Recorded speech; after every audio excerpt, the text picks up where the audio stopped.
ఇల్లు నిర్మించుకుంటున్న వారికి చేదు వార్త. నిర్మాణ రంగ సామాగ్రి ధరలు భారీగా పెంచేందుకు రంగం సిద్ధమైంది.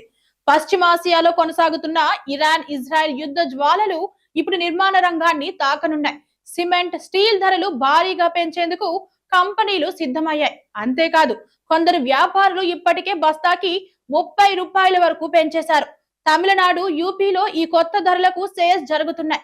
స్టీల్ కూడా కొన్ని కంపెనీల వ్యాపారులు 2000 నుంచి 2500 వరకు పెంచేశారు. కొత్త ఆర్థిక సంవత్సరం వేళ అధికారిక ప్రకటన చేసేందుకు కసరత్తు జరుగుతోంది. ఈ నిర్ణయం ఇప్పుడు సామాన్యులకు భారంగా మారనుంది. సిమెంట్, స్టీల్ ధరలు భారీగా పెంచేందుకు రంగం సిద్ధం చేశారు. అధికారిక ప్రకటన మాత్రమే మిగిలి ఉంది. పశ్చిమాసియాలో జరుగుతున్న యుద్ధం నిర్మాణ రంగంపై తీవ్ర ప్రభావం చూపనుంది. దీనితో ఏపీ, తెలంగాణలో సిమెంట్ బస్తా ధర 50 రూపాయలు పెరగనున్నట్లు మార్కెట్ వర్గాలు తెలిపాయి. ఈ ధరల పెరుగుదల వచ్చే వారం నుంచే అమల్లోకి వచ్చే అవకాశం ఉంది.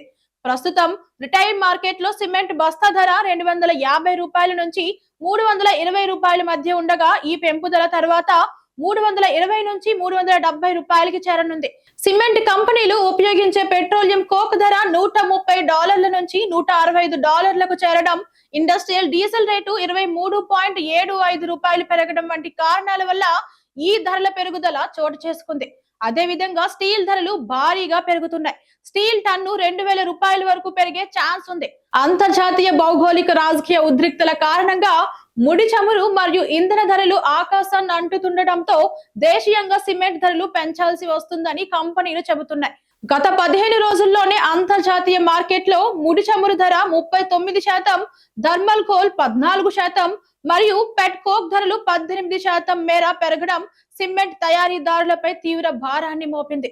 సిమెంట్ ఉత్పత్తిలో ఇంధనం మరియు రవాణా ఖర్చులు కీలక పాత్ర పోషిస్తాయి. కాబట్టి ఈ పెరుగుదల నేరుగా వినియోగదారుని జేబుకు చిల్లు పెట్టనుంది. నష్టాలను అధిగమించేందుకు మరియు ఉత్పత్తి వ్యయాన్ని సమన్వయం చేసుకునేందుకు కంపెనీలు సిమెంట్ బస్తాపై కనీసం 60 రూపాయల వరకు ధర పెంచాల్సిన అవసరం ఉందని కంపెనీలు స్పష్టం చేస్తున్నాయి. ఇవి ఇవాల్టి అప్డేట్స్. మరిన్ని అప్డేట్స్ కోసం మన ఛానల్ ని సబ్స్క్రైబ్ చేసుకోండి. మన వీడియో కనుక నచ్చినట్లయితే లైక్ చేసి షేర్ చేయండి. Thank you.